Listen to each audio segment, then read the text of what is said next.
Pues a ver, ya que empezaste, pues síguele. No, pues, digo, la verdad es que creo que así como en el país, en el caso concreto de nuestra entidad, estamos viviendo tiempos inéditos. Yo creo que ni yo y seguramente ni ustedes recordarán algún otro momento en la vida política de nuestra entidad en donde verdaderamente se haya vivido una separación de poderes, como la que hoy estamos viviendo en este momento en Puebla.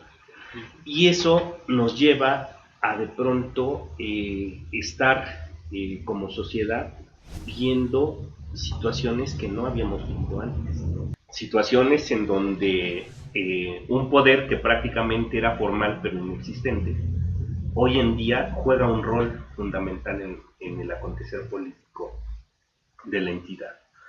Y cómo hay una reacción, obviamente, ante eso. Y creo que eso es lo que hoy relataba muy bien el diputado José Juan Espinosa, de cuál es el sentido del actuar del Congreso. Ellos están muy claros que recibieron un mandato el 1 de julio y que en función de eso están actuando. Y obviamente hay una reacción de todo un ente que representa a un grupo económico y político que se resiste a que haya esos cambios que la sociedad a final de cuentas votó el 1 de julio.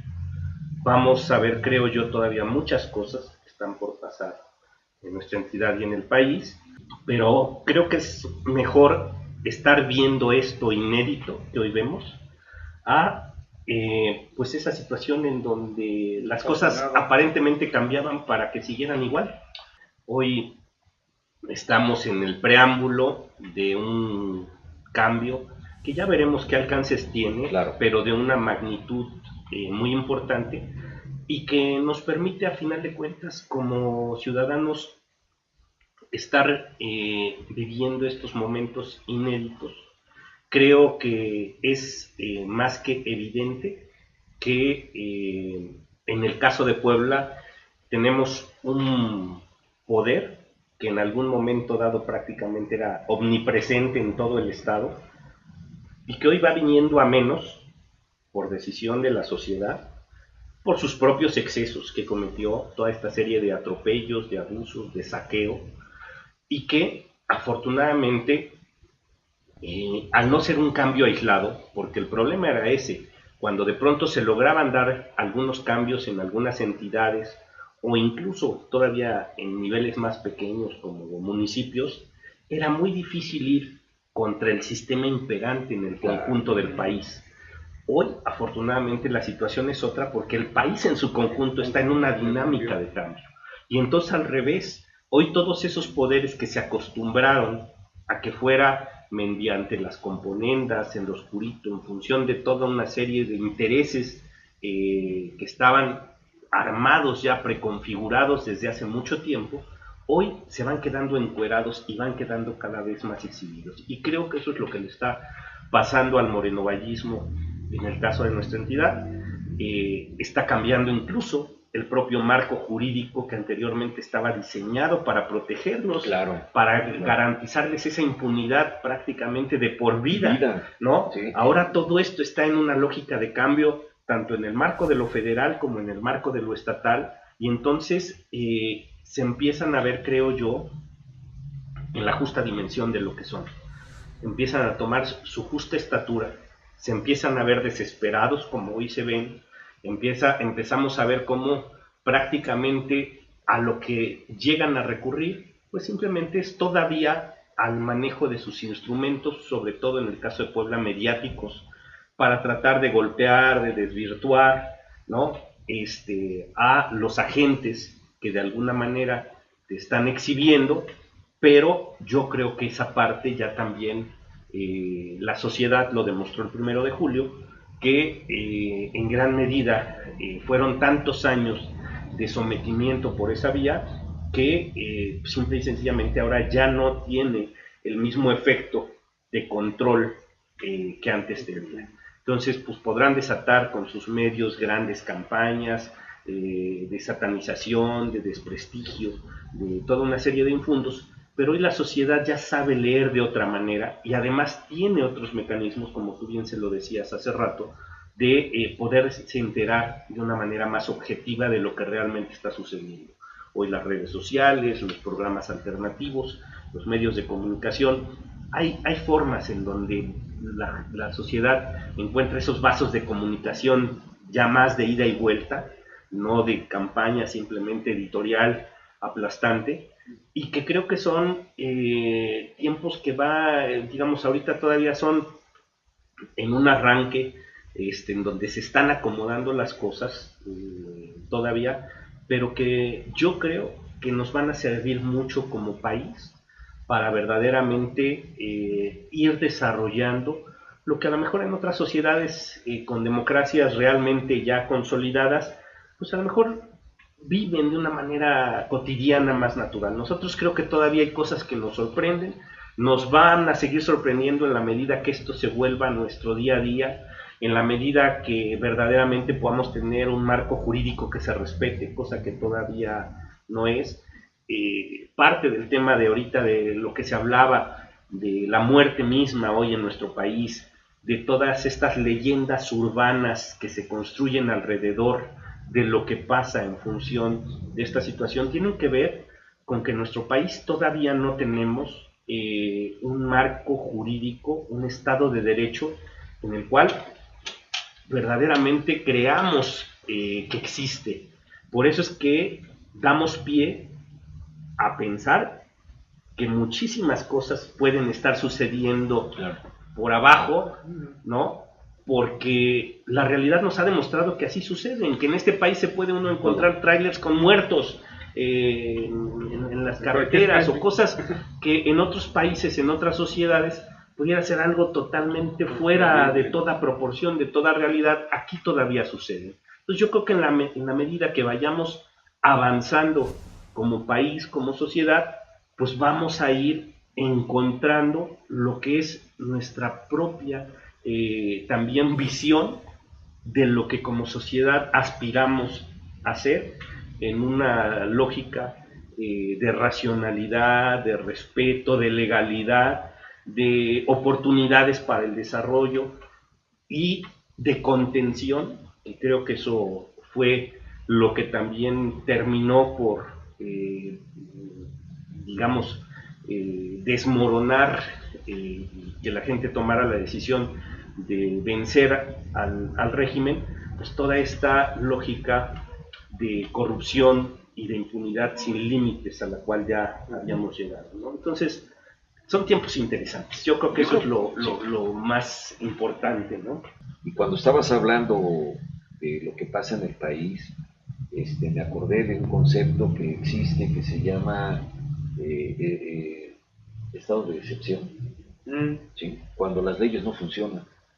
Es decir, vivimos un proceso de estado de excepción. ¿Sí? Pero que aquí se volvió permanente. Normalmente los estados de excepción son temporales, tienen una cuestión transitoria, ¿no? Pero el problema es que aquí, ¿cuántos años llevamos en una lógica de excepción? Claro, ¿no? claro, ¿no? Se industrializó. ¿no? Es decir, hay que tomar en cuenta esto, que sin darnos cuenta y sin proponérselo, finalmente se fue performándose ¿sí? la industria del crimen, la industria de la muerte. Con la aplicación de la norma, el cumplimiento de la ley se volvió la excepción, ¿no? En lugar de la regla. Ahora sí que el mundo se volvió como el mundo al revés. Y ya no operaron las leyes, prevaleció la impunidad, ¿sí? Y es un terreno propicio para la corrupción y otras cosas muy y incluso como en el caso de Puebla, de lo que nos hablaba el propio José Juan, se fue generando un marco jurídico para ello, que hoy que es un marco jurídico perverso, porque lo que hace es legalizar, institucionalizar el saqueo, el atropello, la corrupción, la impunidad, la opacidad, la falta de transparencia. O sea, todo eso fueron generando un marco jurídico precisamente para blindarse, y que es lo que hoy se está buscando, cómo desmantelar, cómo ir generando exactamente. Y por eso, pues esta reacción tan virulenta. Es que es increíble lo que nos pasó en el sexenio de Moreno Valle. ¿Cómo es posible ¿verdad? Que dos partidos que eran de oposición, como el PRI y el PAN en Puebla, se convirtieran en un solo partido y permitieran todas las modificaciones al uso del suelo, de la tierra, la ley Bala, todas estas cuestiones. Incluso en una lógica absolutamente irreflexiva, en donde a lo mejor el día de hoy le llegaba a la oficina de trámites que se convirtió el Congreso una iniciativa del Ejecutivo y el día de mañana ya le estaban aprobando sin siquiera conocerla, ni siquiera haberla leído, ¿no? Sí. O sea, a ese grado llegamos en el caso de Puebla. Y sí, o sea, se quejan ahorita de lo que se va a perder con el aeropuerto, quién sabe qué, el proyecto, y acá en Puebla lo vivimos, pero día a día. Las ciclopistas, los puentes, es decir, es terrible que te impusieran a chaleco esto, ¿no? Ayer mismo en el Senado de la República, con la presencia de nuestros diputados locales allá, se hablaba de que parte de las razones que motivan esta determinación del Congreso de abrir por lo menos las últimas dos cuentas públicas, 2016 y 2017, tiene que ver con conocer realmente cuál es el grado de endeudamiento que tenemos como entidad. Es increíble que no lo sepamos en estas alturas por toda la serie de candados puestos para eso específicamente, para que nunca nos enteráramos, pero que se estima que puede andar entre 60 a 70 mil millones de pesos, a lo mejor hasta los 100 mil, cuando el morenovallismo recibió una deuda pública de alrededor de 9 mil millones de pesos. Entonces, imagínense de qué grado es ese saqueo, fue ese abuso, pero sobre todo es hipotecar las generaciones hacia adelante en cuanto a oportunidades de desarrollarse de una manera sana, sustentable, digna, porque ya los siguientes gobiernos obviamente no cuentan con los mismos recursos para atender las necesidades crecientes de la población, ¿no? Y mientras tanto, pues todo se volvió negocio. Entonces, eso es lo que está ahorita en confrontación en el caso de Puebla. Yo creo que es lo que hay que entenderlo muy bien y es lo que creo que también, digamos, en su etapa ya final para cerrar el círculo, se va a estar definiendo, yo creo que muy próximamente, en cuanto se decida por parte del tribunal la anulación o no de la elección. Nosotros estamos convencidos que sí se va a anular, pero es parte de esta disputa.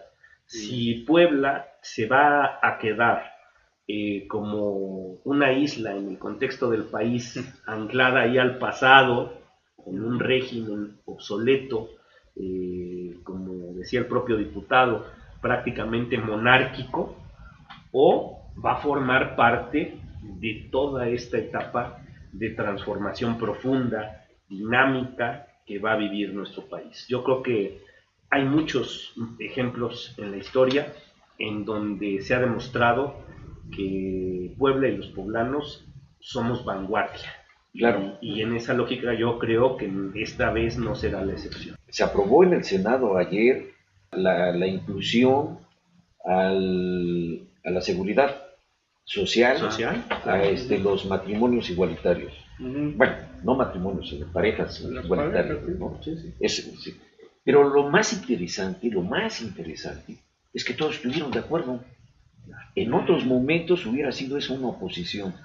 Y eso llama la atención, porque parece ser que hay una dinámica, se empieza a dar una dinámica, aún de las oposiciones más conservadoras, de empezar a aceptar esto. Pues es que ya vieron que si no, se van quedando rebasados absolutamente, porque hoy hay una sociedad con toda una serie de necesidades que si no encuentran actores que los representen, pues obviamente aquellos que tienen una visión ya anacrónica que no corresponde a la realidad y a la necesidad de las sociedades de hoy, pues se van desechando, y eso es parte de lo que pasó el 1 de julio. Entonces, efectivamente, yo creo que hoy habrá esos entes con una visión más conservadora que tienen que moderar también sus posturas para no quedar totalmente rebasados por la propia sociedad. Y yo creo que en ese tenor, como lo acabas de decir, está la posibilidad de que se repitan estas elecciones, de que se echen abajo. Es decir, ya se va el antiguo régimen, ¿sí? Ya se van los que pusieron en el tribunal electoral. Así es, ese gran cobijo que siempre había, ¿no? Ese paraguas ahí. Y que la dinámica es, hay que transformar esto porque efectivamente ya no digo para más. Yo creo que hay una dinámica en la que hay que cambiar, ya hay que cambiar, ¿no? Y las elecciones ya dieron el rumbo, ya, a pesar de todo lo que se quiso hacer, de fraude y todo eso, pues ya esto ya se vino para abajo, ¿no? Entonces yo creo que estas elecciones vienen también para abajo, se viene para abajo el fuero, se van a procesar. Por más que Moreno Valle como Javier Duarte quisieron poner un fiscal para 8 años y que les protegieran las espaldas, ya se vinieron para abajo, ¿no? Y yo creo que vienen cosas interesantes. La gente tiene que entender esto y efectivamente, como lo dijo José Juan, necesitan el apoyo. Claro, un apoyo que nosotros también vayamos viendo en el Congreso que se va a dar, ¿no? Así es. Porque esto no se trata de ¿cómo se llama? ¿Cómo decir? De club de fans, ¿no? Ándale. Claro, yo creo que esa es la etapa que tendrá que necesariamente venir ahora. Ellos están, como él mismo lo dijo, en una hiperactividad muy intensa, buscando, pues digamos, darle vida a un poder que en otros momentos no existía como tal. Y que eso pues ha implicado todo esto que estamos viendo. Pero creo que ahora el tema es cómo generarle a esas medidas y a toda esa dinámica que hoy se vive a lo interno del Congreso, un acompañamiento por parte de la sociedad. Porque a final de cuentas es la sociedad la que se va a ver beneficiada o lastimada de todos estos cambios que se puedan estar generando.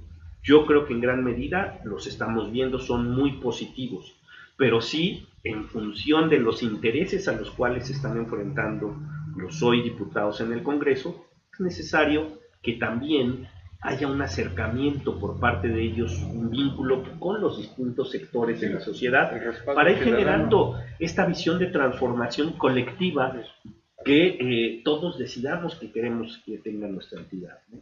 Pinta bonito el horizonte. Así es. Ojalá y todo esto se vaya esclareciendo. Yo creo que nuevamente el mundo empieza a echar atrás muchas cosas de estas, ¿no? Y bueno, pues hay que esperar qué resultados hay. Yo estoy emocionado, ¿cómo se llama? No, yo estoy emocionado con el hecho de que esa revisión de cuentas que se van a volver a hacer, así es, ¿no? Vengan para abajo y de veras se proceda. ¿Qué información va a salir de ahí que no conocíamos? Claro. ¿No? Y en función de lo que salga, bueno, ¿cuál va a ser la consecuencia, no? Sí, claro. Yo veía que un ejemplo de las cuentas públicas, ¿no? El presupuesto que le dieron a Moreno Valle para la remodelación del Estadio Cuauhtémoc fue de 700 millones, ¿sí? Los cuales parece ser que nada más utilizó la mitad. ¿Y a dónde quedó la otra mitad? Pues parece que fue la constante en creo que todas las obras, ¿no? No nada más en esa. Pero efectivamente, ahora que se haga esa revisión, que se revisen los números, que se vea verdaderamente qué es lo que se hizo y cuánto costó, tendrán que decir, bueno, ¿qué pasó con todo ese dinero, ¿no? Pues vamos a darle fin a este día y a este programa, ¿no? Muchas gracias, David. No, al contrario. Es bueno.